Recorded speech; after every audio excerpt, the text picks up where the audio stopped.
नमस्कार, मैं अनुज नरवाल, आप देख रहे हैं टू द पॉइंट। आज हमारे साथ कुरुक्षेत्र के सांसद राजकुमारी सैनी जी हैं। Sir welcome.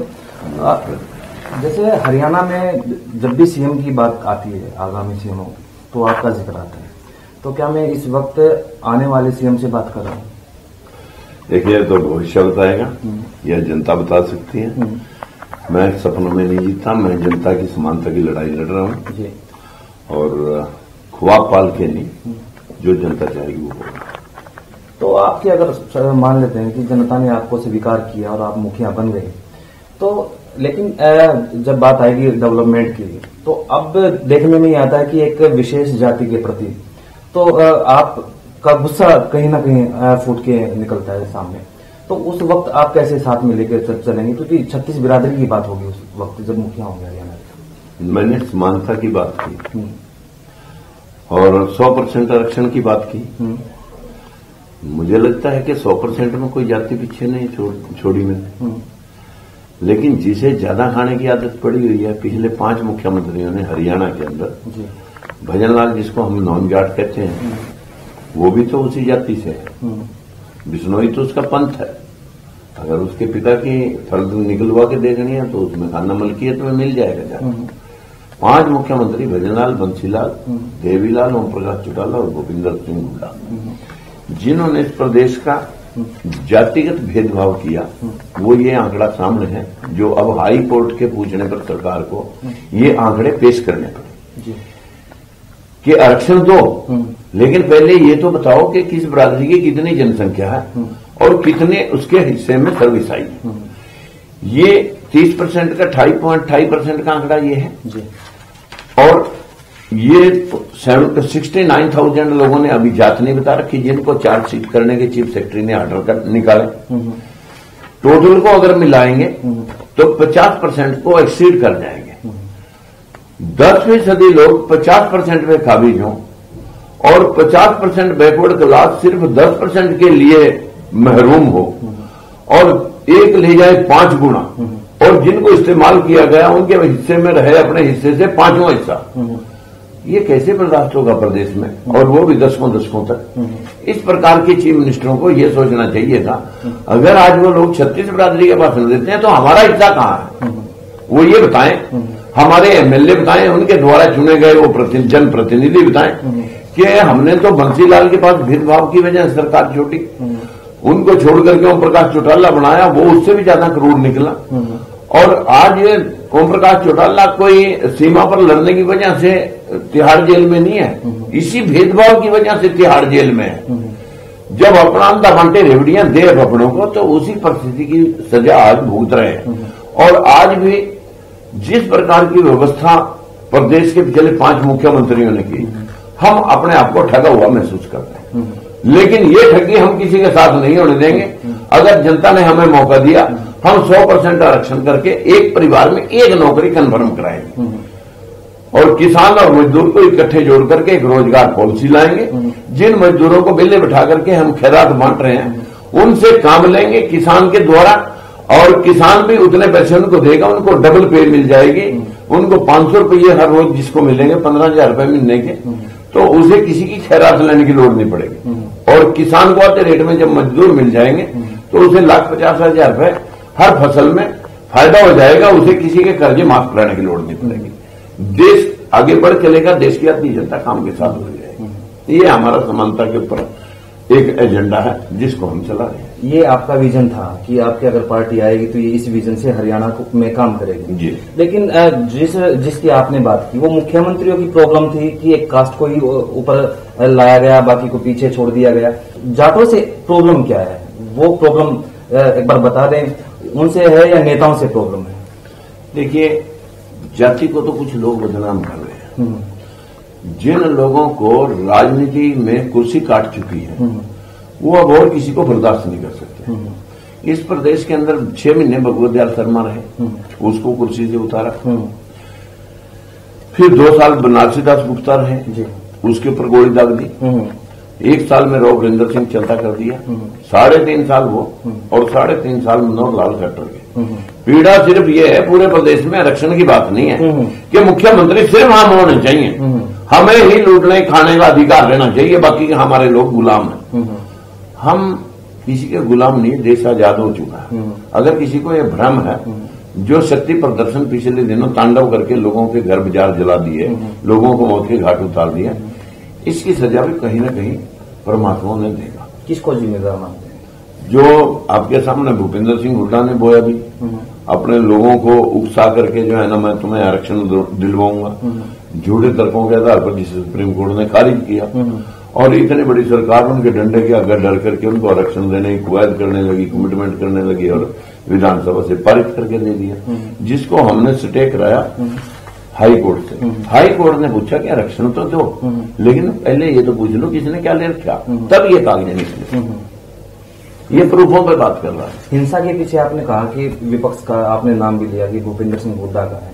अब सरकार आपकी है, आप सांसद भी हैं, यहाँ भी आपकी सरकार है, तो केस तक दर्ज नहीं हुए अब तक उनको? देखिए, केस तो दर्ज हुए, लेकिन वो केस सब के सब दबाव में उठा करके वापस कर लिए। जब 302 के मर्डर करने वाला देशद्रोह के केस वापस हो सकते हैं, तो इस देश में कहाँ है कानून? कानून तो सिर्फ मच्छरदानी बन गया। मच्छरदानी में सिर्फ मच्छर फंसेंगे, जो टेकोरे नहीं फंसेंगे। वो तो मच्छरदानी को भी उठा के फाड़ करके ले जाएंगे।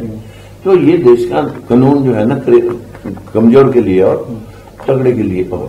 लेकिन ये बात जो आप मेरे से बात पूछ रहे हैं कि मुझे जाटों से नफरत, मैं किसी जाति से नफरत, इतने प्रेमी है मेरे जाट, मैं सबसे ज्यादा हितैषी उनका हूं, अगर वो समझें। क्योंकि खेतियार आप भी हैं, वो भी खेतियार। मैं तो खेतियार आज की डेट में उतना नहीं हूं जितने वो अपने आप को कहते हैं। मैंने किसानों की बात की कि सारे मजदूरों को बिल्ले बैठा करके किसान को प्रॉब्लम आ रही है, उसे मजदूर नहीं मिलता। इन मजदूरों को 2 गुनी दिहाड़ी मिल जाए, और मजदूरों का तो रेट में बहुत पैसा जो सरकार के द्वारा खैरात में बांटा जा रहा है, वो पैसा देश के काम आ जाए। हम दो, हमारे दो की बात मैंने की। सबसे ज्यादा तो हमारे से ज्यादा जाट जानते हैं कि लैंड ना बंटे, और वो हम दो हमारे दो की पॉलिसी को पहले ही अडॉप्ट कर चुके हैं। और तीसरी बात मैंने कही कि एक परिवार में एक रोजगार। हमारे तो लोगों को किसी को भलाई किया नहीं गया, हमारे बहुत सारे मित्र जाट हैं, मैंने उनकी भी बात की। दिक्कत नहीं है मुझे कोई दिक्कत, मुझे नेताओं के परिवारों के रिश्तेदारों के आगे रिश्तेदार, जो एक एक घर में नकली असली डिग्रियों के माध्यम से 10-10 पोस्टें लेके बैठे हुए, जिनके हाथ में 10-10 लाख रुपए की सैलरी मंथली आ रही, एक लोग 10,000 के लिए छटपटा रहे हैं, और लोग 10-10 हजार लेकर रोज हड़तालें कर रहे हैं। उनसे मुझे दिखता है। ठीक है, तो सरकार आपके सर बार बार इस तरह के बयान आते हैं, आपने सवाल भी उठाते हैं कि इस तरह की कई बार भर्तियों को लेकर भी आपने सवाल उठाए, तो भाजपा को छोड़ क्यों नहीं देते? आप पार्टी की बात करें तो पार्टी को ऐलान कर दीजिए। देखिए, आपने बहुत अच्छी बात की, लेकिन जिस भी जिम्मेवारी का आदमी रहता है, पिता अगर कोई बनता है तो उसे अपने बच्चों की परवरिश और पढ़ाई और उनकी शादियों तक वेट करना होता है। तपस्या अगर पहले ही उसके ब्रह्मचर्या के ऊपर गंगा में जाके बैठ जाए और छोड़ दिया कि वे जो है ना, मैं तो औलाद पैदा करना ही मेरी जिम्मेवारी थी, अगली मेरी कोई जिम्मेवारी नहीं, तो अपनी ड्यूटी पूरी करनी होती है। मुझे 5 साल के लिए जनता ने ड्यूटी भी दे रखी है कि मैं उनकी समस्याओं से जूझूं और उनका हल और उनका निदान कराऊं। जब लोग एक एक परिवार से 3-3 पार्टियों में मुखिया है, रोल अदा कर सका, मैंने तो अभी किसी पार्टी का पटाक्षेप भी नहीं किया। मैं किस बात के लिए छोड़ दूं? अगर किसी को पीड़ा है तो मुझे निकाल दे, किसी पार्टी को पीड़ा है मुझे निकाल दे। तो पसों इसमें तो आपके जो समर्थक हैं वो भी उनकी अलग पार्टी होगी, तो किस तरीके से हम उनकी भूमिका भी तय हो जाएगी, तो उसका ऐलान की कभी सोचिए कि कब तक ऐलान हो जाएगा, कितनी सीटों पर आप चुनाव? अगर अभी अप्रैल का महीना, हाँ जी, अब फसल पकी हुई है, सब मशीनें लेकर के कटाई में गए हुए हैं। अगर 1 महीना पहले मशीनें लेकर के उस कच्ची फसल में घुस जाते तो मैं नहीं कह सकता था कि उस फसल किसान के हाथ में कुछ भी आता। हर चीज का एक पकड़ा होता है, हर चीज का एक समय होता है। जब समय चुनावी मोड़ होगा तो हम आपको जनता के साथ जनता की समस्याओं को सुलझाने के लिए खड़े मिलेंगे। तो आपने कहा कि अब जैसे आम आदमी पार्टी की चुनाव की तैयारी में है, तो इससे इफेक्ट पड़ेगा हरियाणा में? देखिए, आम हो या खास हो, आम आदमी का तो कुछ यहाँ हरियाणा में है ही नहीं, लेकिन जो खास पार्टियां हैं, मैं खास पार्टियों के सामने लड़ने का प्रयास कर रहा हूं। मेरे लिए आम क्या और अंगूर क्या, मेरे को तो बहुत ज्यादा फर्क नहीं पड़ता इसमें। अभी हाल में इनेलो और बसपा के बीच भी समझौता हुआ है, तो इससे आपका जो वोट बैंक है कहीं ना कहीं खिसकेगा क्या? देखिए, मेरे साथ आम जनमानस बना लगा हुआ है। स्वार्थी लोग मेरे साथ नहीं है। जो राजनीतिक लोग होते हैं, जो एमपी एमएलए की दौड़ में होते हैं या कुछ राजनीतिक संगठन चलाने वाले होते हैं, वो अपने नफे नुकसान देखते रहते हैं। मैं तो 3 बार सत्ता बंसीलाल पे छोड़ी, चौटाले पे छोड़ी, आज भी सत्ता छोड़ के घूम रहा हूं। मैं अपने पर्सनल के लिए राजनीति नहीं कर रहा, जन भावनाओं के लिए, जन समस्याओं के लिए, भेदभाव के खिलाफ मैं जंग लड़ रहा हूं, तांडव दादागिरी के खिलाफ जंग लड़ रहा हूं। और जो ये गठबंधन हुआ जिसकी आप बात कर रहे हैं, अगर वाकई ये गठबंधन बहन और भाई के पवित्र रिश्ते का जैसा भी चौटाला बता रहा था, तो मैं ये कहूंगा कि बहन जी को फिर आप चीफ मिनिस्टर हरियाणा का घोषित कर दें, या उनका जो यहाँ का प्रभारी या अध्यक्ष है उसे घोषित कर दें। आप ये चाहते हैं कि तो दलित को वो घोषणा कर दें, हम भी साथ दे देंगे। अच्छा। फिर पता लगे कि वाकई आप हमारे लिए काम कर रहे हो या अपने लिए काम कर रहे हो। कांग्रेस को चुनौती मानते हैं? देखिए, चुनौती तो लाइफ में छोटे छोटा दल और छोटे छोटा राजनीति भी चुनौती देता है। मैं किसी की चुनौतियों से न घबराया करूं और न मेरा ये विषय। मैं समानता के लिए लड़ाई लड़ रहा हूं। जो लोग मेरे को लाइक करते हैं वो मेरे साथ आ जाएंगे। वो राजनीतिक रोटियां सेकना चाहते हैं, उन्हें तो अपना सगा भाई भी दिखाई नहीं देता। लोग लाशों के ऊपर से टप करके राजनीति करने चले जाते हैं। मैं उनकी क्या बात करूं कि आज 52% लोग 5 मुख्यमंत्रियों के द्वारा 11% के अंदर निहित कर दिए गए, और वो भी चपरासी और क्लर्कों में, ब्यूरोक्रेसी उसमें एक भी ना, मतलब 2-4% तक को छोड़ करके। जो राजनीतिज्ञ हमारे एमपी और एमएलए इसी बैकवर्ड क्लासेज के हैं, एक भी बोला क्या पूरा तांडव उनके आरक्षण को छीनने के लिए हो रहा था, और उन्हीं नेताओं के तलवे चाट रहे। क्या जनता को उनको पूछना नहीं चाहिए उन एमपी एमएलए को कि आखिर हमारे हितों के साथ खिलवाड़ कर रहा है? आप हमारी वोट की वजह से टिकट लेके आए, हमारी वोटों की आशा लेकर के आप एमपी एमएलए बने, आप हमारे लिए कब बोलोगे? सिर्फ अपनी भूख आपको याद है? ये बात पूछनी चाहिए। अभी हाल में ही जो मामला आया था कि SC/ST एक्ट को लेकर बदलाव की बात की थी सुप्रीम कोर्ट ने भी, तो हरियाणा में भी एक लामबंद हुई, तो आपका क्या दृष्टिकोण है उसके ऊपर? देखिए, एट्रोसिटी एंगल के ऊपर जो है ना, एक सुरक्षा कवच कमजोर तबके का हमेशा शोषण होता रहा है। प्रोटेक्शन के रूप में किसी को, जैसे 498A उसका नहीं दुरुपयोग होता, 302 का दुरुपयोग नहीं होता, छेड़खानी एक्ट में जो हमारा 376 उसका दुरुपयोग नहीं होता, सभी एक्टों का दुरुपयोग होता है। लेकिन माननीय सुप्रीम कोर्ट की एक किसी विशेष केसों के अंदर ये जानकारी जरूर मिली होगी कि दुरुपयोग हुआ, लेकिन सभी केसों में ऐसा नहीं होता। मोर देन 90% लोग प्रताड़ित होते हैं, उनके प्रोटेक्शन को लूज न किया जाए। ये तो सरकार की जिम्मेवारी है कि उसकी प्रोटेक्शन करें। लेकिन जो तांडव हुआ उसमें भी कुछ लोग राजनीतिक रोटियां सेकने वाले घुसे, उन लोगों ने इनको जलील करने के एंगल से कि इनके साथ भी वही हो जो जाट आरक्षण में हुआ, कि लोग इनसे भी नफरत करें। मतलब एक हिंसा के तौर पर लोग ये दिखाना चाहते हैं कि हम नहीं, ये भी हैं, लेकिन थे वही उकसाए हुए कुछ राजनीतिक भूख के शिकार।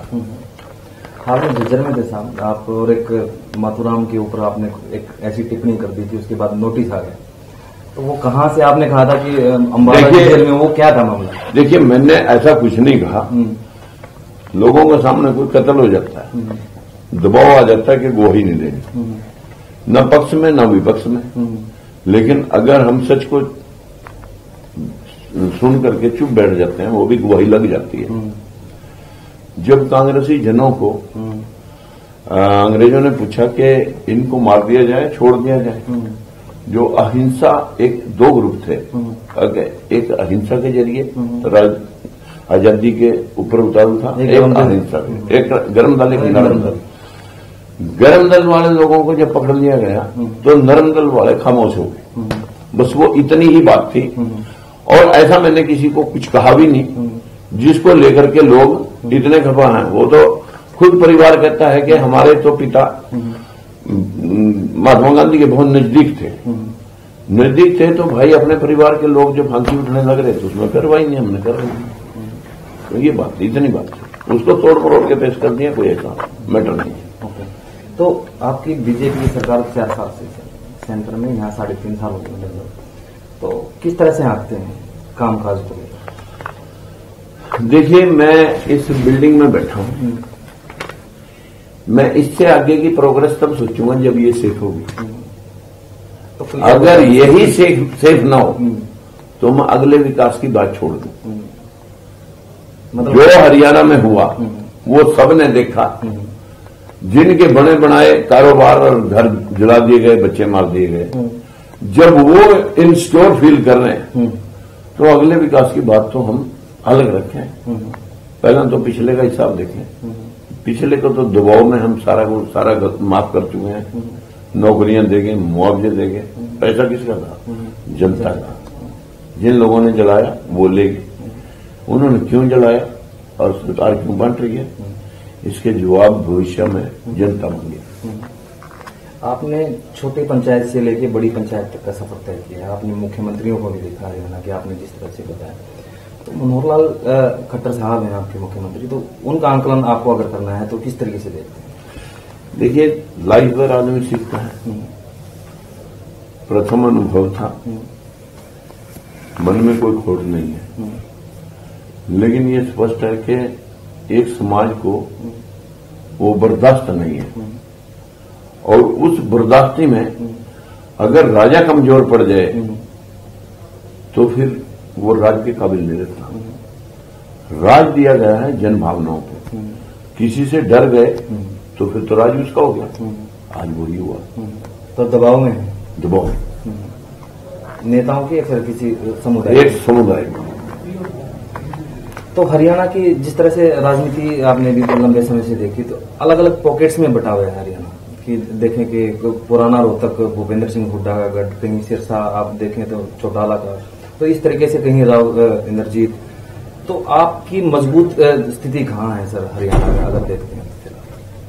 आज की डेट में मैंने 7 रैली की प्रदेश के अलग अलग कोणों में की है। जींद की, रामलीला ग्राउंड दिल्ली की, कुरुक्षेत्र में की, रोहतक में की, और 2 बार जंतर मंतर में की। तो मुझे नहीं लगता कि कोई कोना बचा है। हिसार में की, और हर बार लोगों का समर्थन को अपार समर्थन मिला, अभी भी मिल रहा। जनता किसी भी राजनीतिज्ञ के भविष्य का और पास्ट का एक मिला जुला सम्मिश्रण है। लोग मेरे पे बिलीव कर रहे हैं कि हो सका राजकुमार सैनी के माध्यम से समानता का हम लुत्फ उठाएं और सबके हक सबको मिले। और पास्ट में मैंने 3 बार सत्ता से किनारा किया लोगों के लिए। यही मेरा एक पूरे प्रदेश के अंदर वोट बैंक है, जिसको लेकर के मुझे कोई पॉकेट के हिसाब से मैं राजनीति नहीं करता।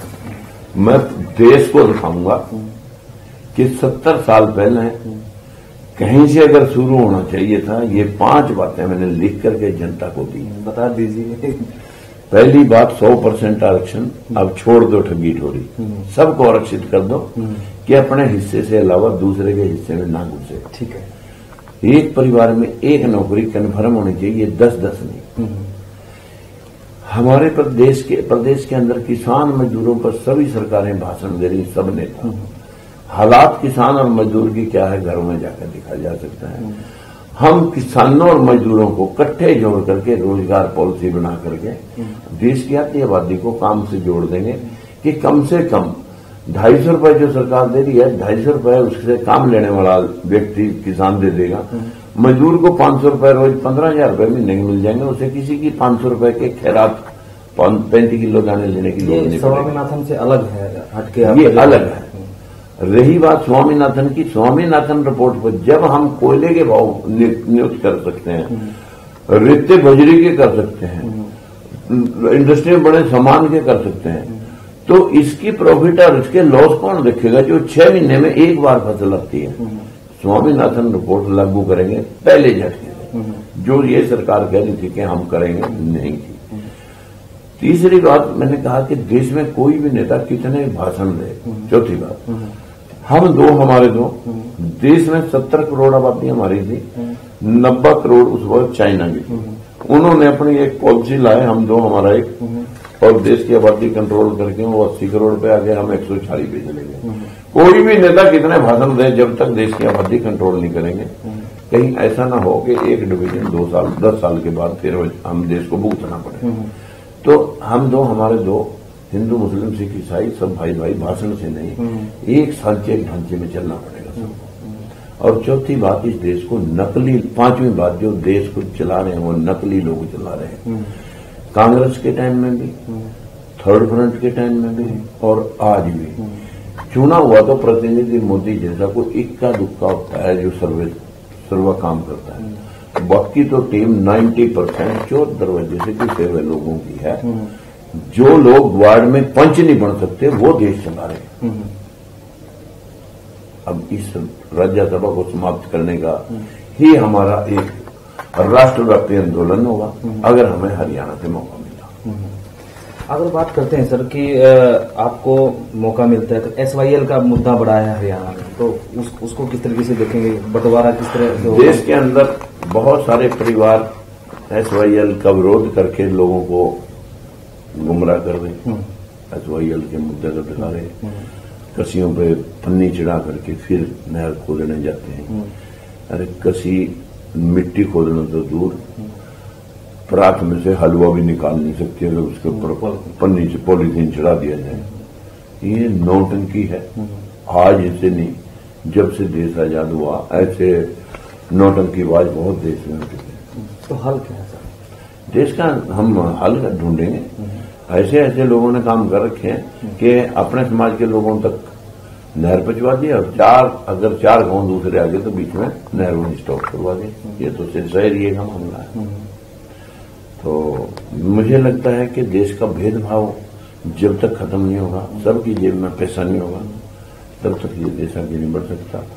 सामान बाजार से बिकेगा तब जब सबके पास पैसे होंगे, सबके पास रोजगार होगा, तभी सामान बिकेंगे। तो नया सामान बढ़ने के लिए इंडस्ट्री डेवलप होगी, इंडस्ट्री डेवलप होगी तो रोजगार खुलेंगे, अन्यथा चोरों ने देश का साइकिल तोड़ दी। तो आखिरी सवाल मैं आपसे पूछ रहा हूँ सर कि इतनी ऊर्जा कहाँ से लेके आते हैं हम सुबह से शाम तक पूरा हरियाणा कवर करते हैं? देखिए, ये तो ऊपर वाले की एक शक्ति है।